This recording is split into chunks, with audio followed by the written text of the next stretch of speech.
Hello and a very warm welcome to the old shop. I'm actually outside, as you can see. I'm just in the only part of the garden where there's still a bit of sunshine, and it's only actually just after lunchtime. So it's easy to forget at this time of year how very early the sunset happens and it gets dark, and particularly in this garden it just loses the sun really early. It gets sun really early in various parts of it, the front particularly, but it does go very quickly as well, so I'm making the most of it for a moment. I'm the only part of the garden, as I say, which has got sunshine. Doesn't really show you the garden looking particularly well cared for, but you know, we've got one thing balances out another, and you can just see the old shop. You can see the gable end there of the cottage behind me as well, and the lovely wall. So there are some nice things going on. In fact, there's a Victorian post box set into it because it's got VR embossed on it, which they, you know, obviously they have the reigning monarch. They record the reigning monarch on them, and it's interesting that the actual slot for the letters, I don't usually trust posting anything in it. Theoretically, the post person does collect from there early in the morning, like 7 a.m. But is it 7 a.m., 9 a.m., 7 a.m.? One on Saturdays and one the rest of the week. I can't remember now, but. I just, because I don't think many people probably use it. If I want to post something, I would usually go to another post box. But what I was going to say was the slot. I know I'm digressing, but the slot is really small. They had really small letters in Victorian times, and if I do want to post something, it's usually a birthday card, and birthday cards are actually bigger than the slot on the letterbox. So it's just interesting how things change. I think that's all I wanted to say about that. The only other thing I wanted to say, apart from welcoming you here, was I wanted to say I've made several new friends since the last video, because Colette at Bielsa in the Cottage really kindly mentioned the old shop on her channel, and I think we have a lot of things in common. In fact, I was really inspired by Bielsa in the Cottage and what Colette's done there when I thought I would like to start a channel about the old shop here in North Norfolk, and she really inspired me that I could do it, because I thought you had to be all kind of bells and whistles and drones up above and all that. And Colette just goes around. Well, at that point she was just going around the garden and telling you what was there, and I thought, well, actually I really enjoy showing people around and talking, so I can do this. And so this is what I decided to do, and it's become a record of the seasons here, which for me is really lovely, because I see how things were, and I hope that you enjoy it as well. And I hope you enjoy this one. This is the last one that I would think of as late autumn, and I think particularly as the day is so sunny. Yesterday it rained all day, but today it's lovely, so you start to think, oh yeah, it's still autumn. But I think by the time the next video comes around, I think we'll definitely feel winter. In this video, I'm not quite sure what we're going to get actually, because I'm doing this introduction while it's sunny, and I haven't quite got everything together yet.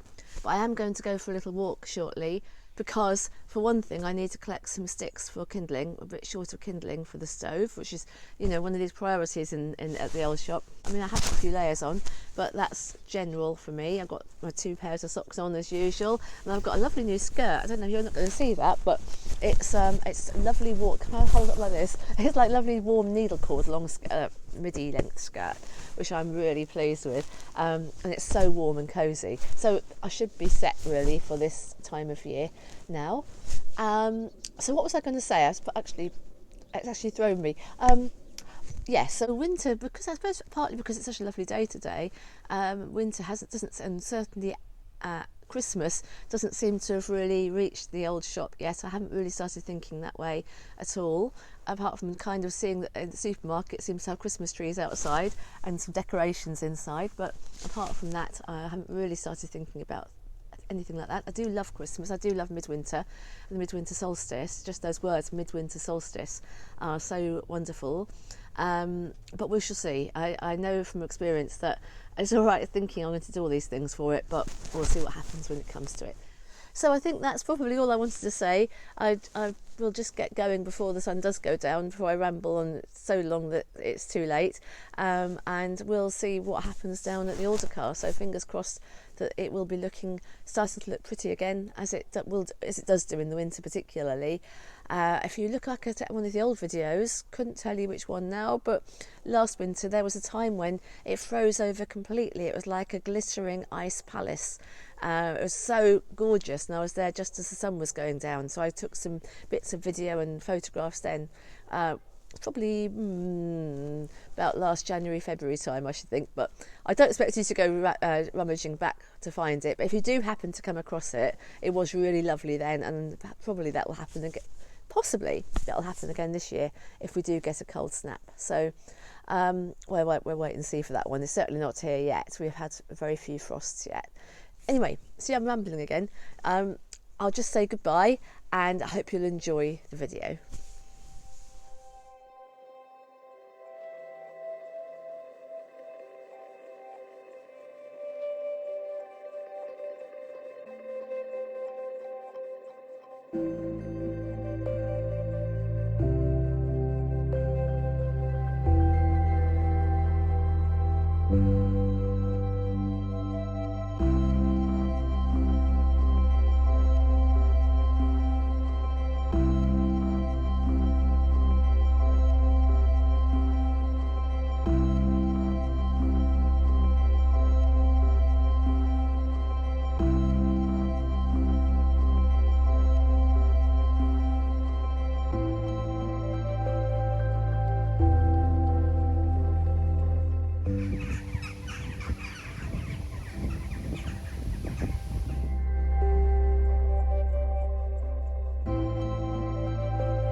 It's been beautifully sunny all day, which is a real bonus at this time at the very end of November.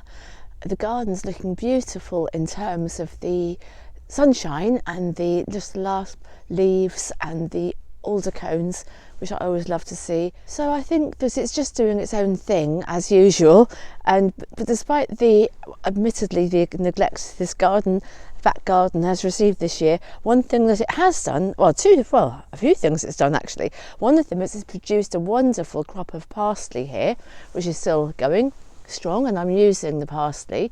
But also I grew dill, which this is dill, the seed heads here, and coriander. There wasn't much coriander. There's a few coriander. I don't know if you can see it, it's so spindly, but these are coriander. What remains of the coriander dried plants. So I just noticed when I was putting the washing out the other day, because the washing line's very close to here, that in fact there are quite a few still coriander seeds and dill seeds clinging to the seed heads. I'm sure there would have been more if I'd caught them sooner, but there are a few. So I'll just show you. I've just collected a few in my little mortar. This is the mortar, isn't it? The pestle's the thing that you grind it with. So I've just collected a few, but there's quite a few more. So I'm just going to collect those. I'll show you what I've got, what they look like, the little coriander seeds. And the ones I picked before, I actually just crushed them with my fingers like this and sniffed them, and they actually do smell really aromatic and nice. So I think it's definitely, there's not a lot here. It probably will only be enough to make maybe flavour for 1 or 2 meals, but there is just something special about ones from your own, that you've harvested yourself rather than bought in a little jar from the supermarket. And I could put some into an incense as well, just as little, get a little symbol of the garden here, and of this little bit of land. So that would be another thing I could do with them. I think that would depend on whether I feel that it's important that things actually come from the wild. So that's just one of those things that symbolically I have to work out. But anyway, whether or not they get put into incense, they certainly can go into a meal at the old shop here, and that's what will happen to them. I think there are more dill seeds than there are coriander, but I'm just going to collect the coriander first, or what I can find off them. I'll show you how many there are just in the bottom of the mortar when I've collected them. Well, as I thought, there was not an awful lot there, but if you had a recipe that called for a teaspoon of coriander seed, that would be more than enough there for that. So I'm quite happy with that, and especially as I obviously haven't collected all of the seed, and what's fallen to the ground will probably seed itself. There was some coriander that had seeded itself this year, so that's a bonus really. And now I'm going to collect the dill seed. I'll just show you what that looks like. That's a long seed, not a round one like the coriander one here. And there are a fair number of them. I shan't count my chickens before they're hatched, mind you, because they're not. I think there probably were a lot more if I'd collected them sooner, but we'll see what there is. They smell wonderful, but a lot of the seeds are actually clinging to the flower heads still. So what I'm going to do is I'm going to cut those flower heads and or seed heads and hang them up upside down inside a paper bag, because they're clearly not quite ready to detach themselves yet. So I'll do that and hang them up in the kitchen.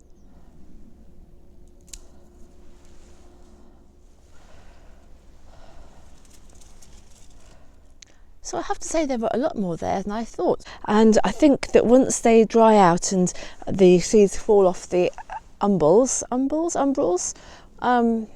the starry heads here, I think, well, these ones I haven't collected because they didn't really have any seeds on them, but maybe even some of the ones I'll have indoors will be nice to use for Christmas or Yuletide arrangements of some kind.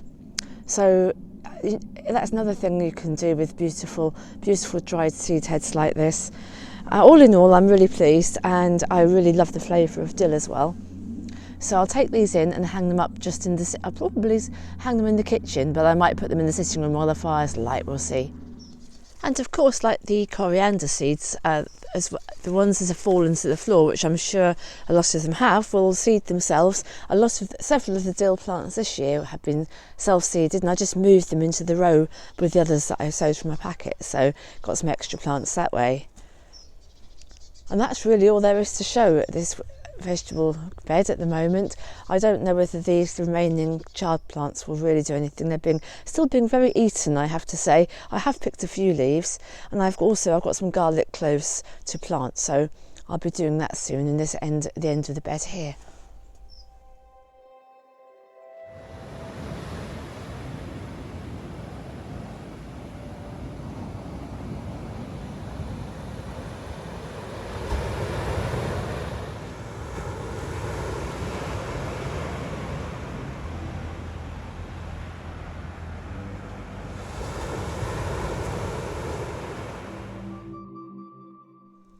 The little autumn tree is still up here, but it won't be for many more days because I'm going to change it over for something a bit more seasonal for Advent very, very soon. I haven't quite worked out what I'm going to put on it yet, but I have got some lights. So I always think fairy lights, you can't go wrong with fairy lights. That'll be a good start, and I'll see what other little treasures I can find to put on there.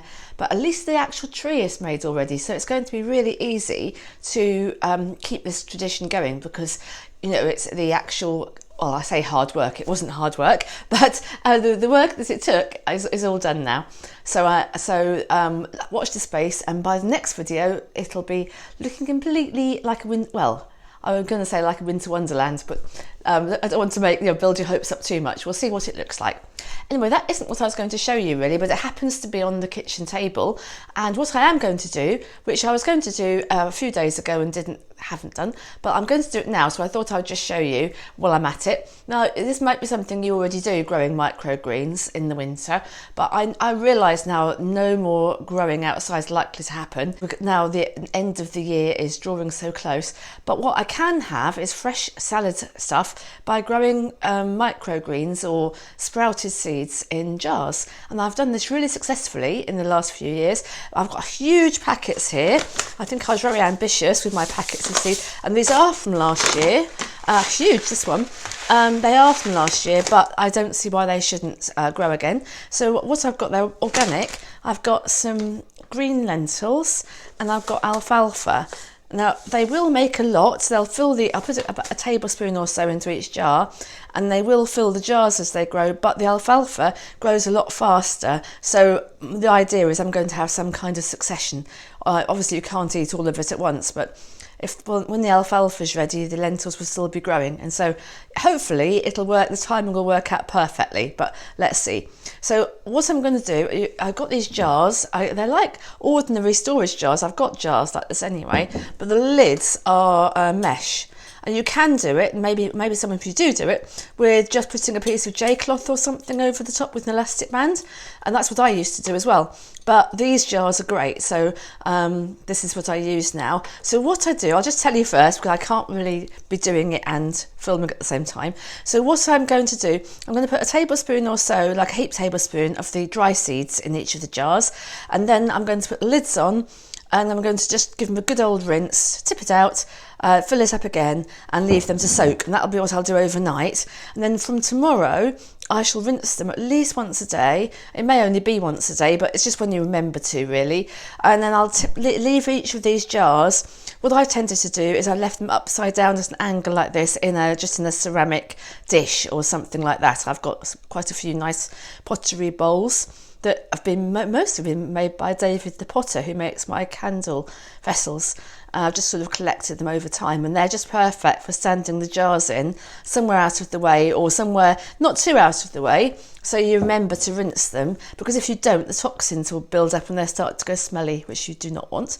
And what we'll do, I'll come back and show you, but I imagine by the time the next video comes out, these will be grown, and I might have started some new ones. And it'll be nice to have in a roll or something like that with falafel, or just with some salad vegetables, other vegetables, and some hummus, something like that. Or, well, you know, you can use them in a variety of ways, really. It just gives you some nice fresh green raw vegetables at a time when you might not have any in the house. Or if you get snowed in, I'm really expecting that, but you know, you could do, then you can, at least you've got your own fresh stuff. You haven't got to worry too much that you're not getting fresh raw vegetables, or you're just using tins and things. I don't leave them by the sink, because there's the sink gets a bit cluttered. I usually leave them on the big stove, which is not used, it's not on. So obviously if it was going to be hot, you wouldn't do that, but it's just a big surface at the moment, so I can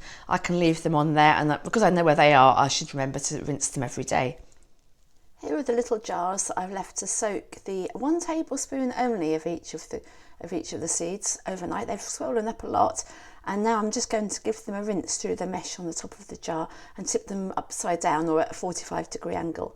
I know probably a lot of you have already done this before, but on the off chance that anybody hasn't, it's a really nice thing to do, and it's making me feel a lot better somehow about not growing anything in the garden at the moment. So this is the sort of angle you want them at, kind of 45-degree angle like that.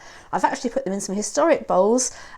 These bowls we had when I was a child. I got them when I cleared from my mum's house, and I remember having things even like Farley's rusk in the middle and a little sea of ribena around it, or other things we used to have, puddings as children, or porridge even.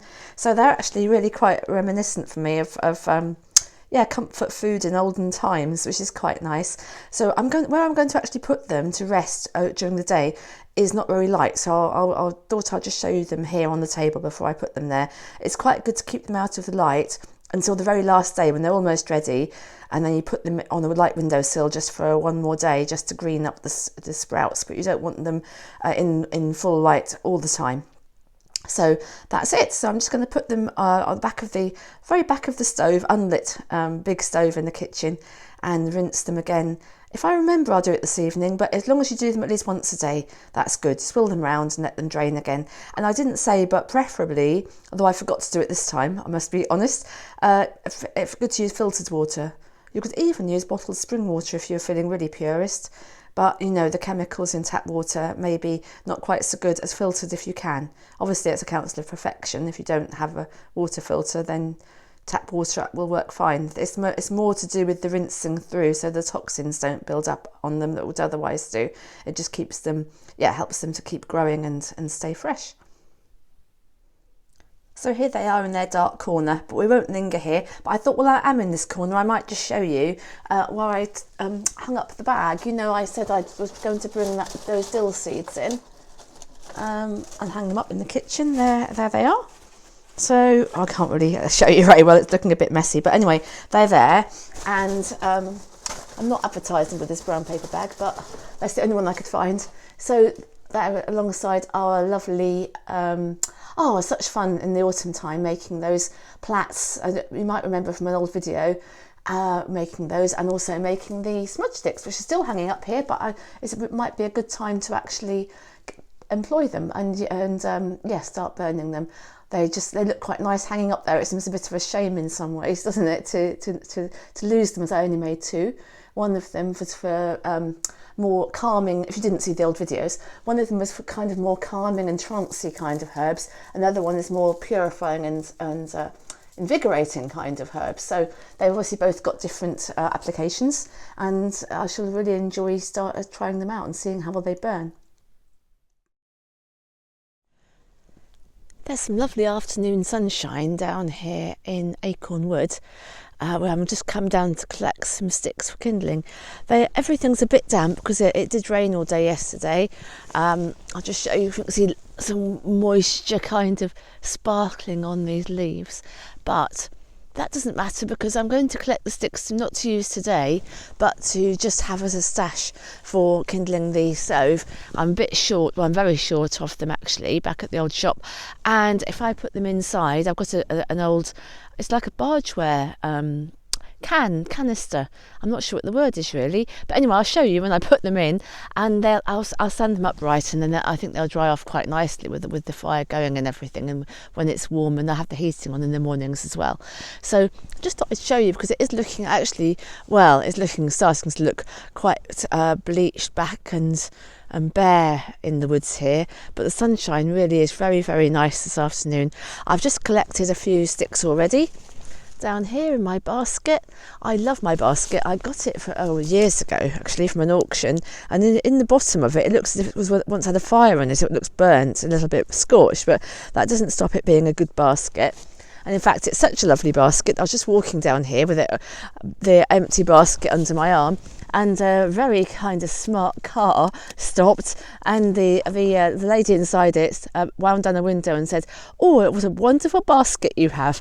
So that shows what a showstopper it is, but it's just very useful size for collecting the kindling sticks.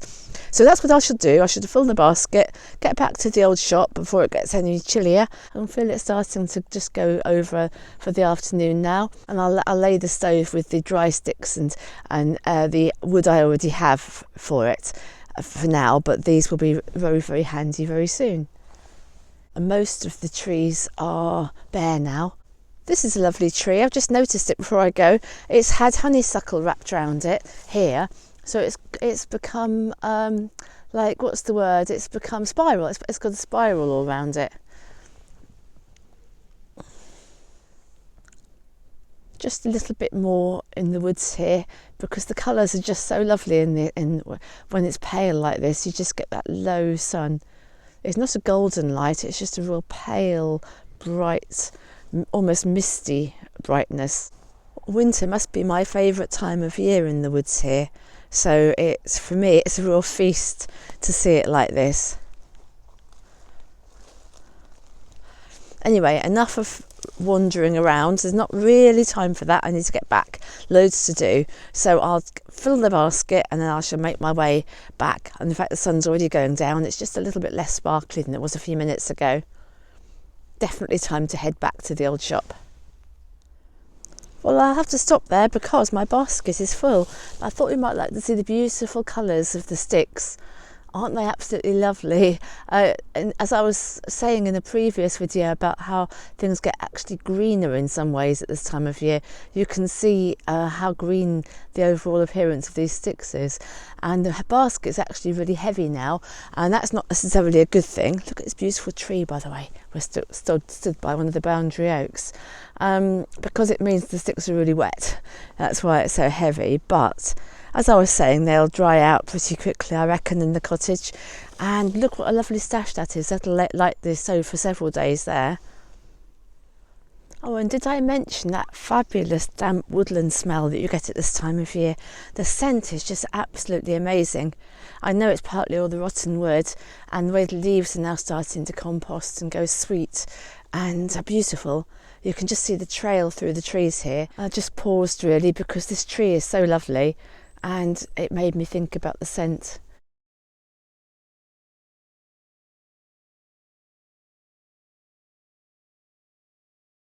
Actually, I haven't even had lunch yet. It's not that late at all, but I think I better go while the going's good, and then obviously we can go together, and I'll show you. We'll have a look and see what it's like, and I shall edit this out if if there's nothing to see.